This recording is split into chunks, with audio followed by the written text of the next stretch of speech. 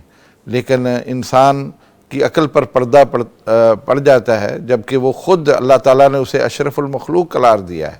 وہ سب سے زیادہ عزت اور تکریم کے لائق ہے، لیکن یہ اس کی بدقسمتی اور جہالت ہے کہ وہ اپنے سے بہت کم تر چیزوں کے سامنے جھک جاتا ہے۔ اور ہمارے معاشرے میں اس وقت بدقسمتی سے ایسے بہت سارے چیزیں ہمیں نظر آتی ہیں کہ لوگ ان کو سجدہ ریز ہوتے ہیں اور وہ جان بوجھ کر بھی ان کو منع نہیں کرتے۔ یہ میں سمجھتا ہوں معاشرے کی اصلاح کی ہمیں اس وقت بڑی اشد ضرورت ہے کہ ہم اپنے معاشرے کے اندر یہ شعور پیدا کریں اور ان لوگوں تک اپنی بات کو پہنچائیں جو اس طرح کے طرز عمل کو اختیار کرتے ہیں۔ اور میرے خیال میں اس میں ضرور سب کو مل جل کر کردار ادا کرنا چاہیے۔ اللہ کی وحدانیت کو قائم کرنے کے لیے ہمیں سب کو مل جل کر کوشش کرنی چاہیے۔ وہ سرزمین جہاں شرک نہ ہوتا ہو وہاں اللہ کی خیر و برکت نازل ہوتی ہے، وہ سرزمین جہاں اللہ کے خلاف اور اللہ کے ساتھ کسی کو شریک کیا جائے وہاں وہ برکتیں اٹھ جاتی ہیں۔ پاکستان اللہ کا دیا ہوا ایک بہت نعمت سے متعلق ملک ہے، ہمیں اس ملک کی حفاظت کے لیے کوشش کرنی چاہیے اور اس کی سلامتی کی ہمیں سب کو دعا بھی کرنی چاہیے۔ اللہ رب العزت اس ملک کو سلامت رکھے، لیکن اس کے ساتھ ساتھ ہمیں اس بات کا اظہار بھی کرنا چاہیے کہ اللہ رب العزت ہمارے اس ملک کو قائم دائم رکھے۔ اس موقع پر ہم دعا گو ہیں انشاءاللہ اپنے لیے اور سب دوستوں کے لیے۔ یا رب لک الحمد کما ینبغی لجلال وجہک وعظیم سلطانک، اللہم لک الحمد حمدا کثیرا طیبا مبارکا فیہ، اللہم صلی وسلم وبارک وانعم علی حبیبنا ونبینا محمد وعلی آلہ وصحبہ وبارک وسلم۔ ربنا ظلمنا انفسنا وان لم تغفر لنا وترحمنا لنکونن من الخاسرین، اللہم مغفرتک اوسع من ذنوبنا ورحمتک ارجع عندنا من اعمالنا، اللہم اشفنا واشف مرضانا مرضى المسلمین، اللہم عافنا وعاف مرضانا مرضى المسلمین، اللہم اغفر للمؤمنین والمؤمنات والمسلمین والمسلمات الاحیاء منہم والاموات۔ اللہ ہم سب کے گناہوں کو معاف فرما دے، اللہ بیماروں کو شفا عطا فرما دے، اللہ جتنے بھی مسلمان فوت ہو کے تیرے پاس آئے اللہ سب کی مغفرت فرما دے، سب کی قبروں کو جنت کا بغیچہ بنا، اللہ ہمارے کاموں میں اپنی رحمت کو شامل فرما اور خیر و برکت نازل فرما، ہر کام کا انجام اچھا فرما، دنیا میں رسوائی اور آخرت کے عذاب سے ہم سب کو محفوظ فرما۔ اے اللہ کریم تو بڑا مہربان ہے، رمضان کے یہ بابرکت ایام گزر رہے ہیں، اللہ ہم سب کی باتوں کو قبول فرما، مزید ہمیں ہمت اور توفیق دے جو باقی ایام ہیں اس میں ہم اللہ تیری بندگی کر کے تیری رضوان حاصل کریں، مغفرت حاصل کریں۔ اللہ ملک پاکستان کی حفاظت فرما، اللہ یہ ہمارا ملک تیری عنایت سے ہمیں ملا ہے، یا اللہ یہ ہماری چھت ہے، ہماری پناہ گاہ ہے، اس کی تو حفاظت فرما، اور وہ قوتیں جو اس کے خلاف کام کر رہی ہیں اگر وہ ہدایت کے لائق نہیں ہیں تو انہیں اللہ رب العزت تباہ و برباد کر دے۔ اللہ پاک افواج کی مدد فرما، ان کو ثابت قدم رکھ، اور جو لوگ اس رستے میں شہید ہوئے ہیں اللہ ان کی شہادت کو قبول فرما۔ اے اللہ اچھے حکمران نصیب فرما جن کی وجہ سے اللہ اس ملک میں تیرا کلمہ بلند ہو، تیرا نظام نافذ ہو۔ اے اللہ تو بڑا مہربان ہے، عالم اسلام کے اندر اتحاد و اتفاق پیدا فرما اور جتنی بھی مشکلات ہیں اس کو دور فرما دے۔ اللہ تو بڑا مہربان ہے، جتنے بھی لوگ ضرورت مند ہیں، حاجت مند ہیں، ان کی حاجتوں کو پورا فرما۔ اے اللہ کریم جو بے اولاد ہیں سب کو نیک صالح اولاد عطا فرما، جو بے روزگار ہیں سب کو روزگار عطا فرما۔ اللہ یہ مبارک گھڑیاں ہیں جس میں ہم تیرے سامنے التجا کر رہے ہیں، سب کے لیے ہم دعا کر رہے ہیں، سب کے لیے ہم اعانت مانگ رہے ہیں، سب کے لیے مدد مانگ رہے ہیں۔ اے اللہ تعالی ہمارے بچوں کی اصلاح فرما، بڑوں کی اصلاح فرما، ان سب کو اپنے والدین کی آنکھوں کی ٹھنڈک بنا۔ اے اللہ کریم تو بڑا مہربان ہے، ہمارے روزے قبول فرما، تلاوت قبول فرما، ہمارے دلوں کو پاکیزہ کر دے، ہماری زبان کو پاکیزہ کر دے، ہماری آنکھوں کو پاکیزہ کر دے۔ اے اللہ تو ہمارے اوپر رحمت فرما۔ ربنا تقبل منا انک انت السمیع العلیم وتب علینا انک انت التواب الرحیم، وصلی اللہ تعالی علی خیر خلقہ محمد وعلی آلہ وصحبہ وبارک وسلم۔ مغفرت کا ہو گیا سامان پھر، رب کا آیا خاص ایک مہمان پھر، مغفرت کا ہو گیا سامان پھر، رب کا آیا خاص ایک مہمان پھر، مغفرت کا ہو گیا سامان پھر، مغفرت کا ہو گیا سامان پھر۔